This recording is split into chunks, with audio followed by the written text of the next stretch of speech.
I think sometimes gallery walls can strike fear into people. They can be a little bit hard to design.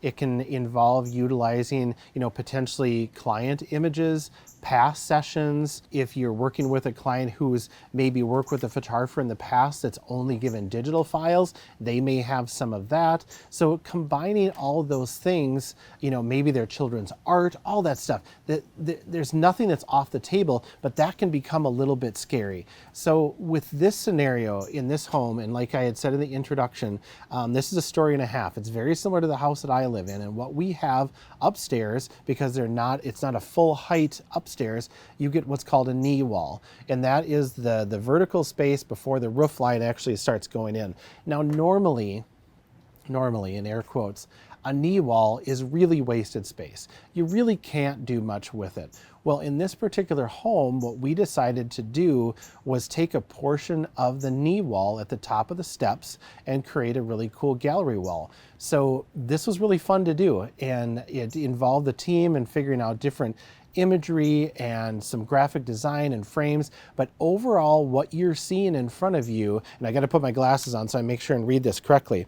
So this is utilizing 71 inches of horizontal width. From the floor to where the ceiling starts to tip in is 55 inches tall. So you're really only utilizing 71 inches by 55 tall. And within that, we have 7 different frames total, 2 of which are float frames. And there are 7 different print surfaces in there. Now, I know you're not going to remember all of this, but when you're looking at it, would you ever have guessed that there were 7 different print surfaces? And look at how well everything goes together. There is fine art paper, there are metal prints in there, there's canvas in there, there's deep matte photo paper, there's all kinds of different surfaces that have different sheens, that print a little bit differently, that are going to be a little more flat or a little bit more contrasty. Don't be afraid of those things. That's what makes stuff interesting. When you're looking at gallery walls, if you're looking at those online or looking at designing them for a client, let yourself play around. Listen to them. Let them suggest to you, oh, I have these images that we took on vacation last year. Wonderful.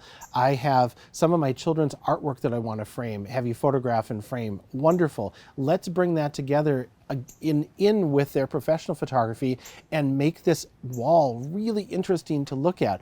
And again, look for small spaces. It does not have to take up a whole living room wall.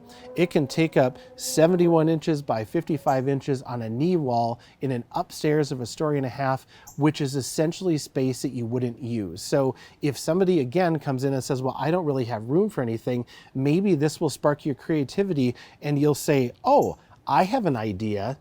Tell me about your home. And if it happens to have spaces like this home that we're in today, it's perfect. It is a perfect opportunity.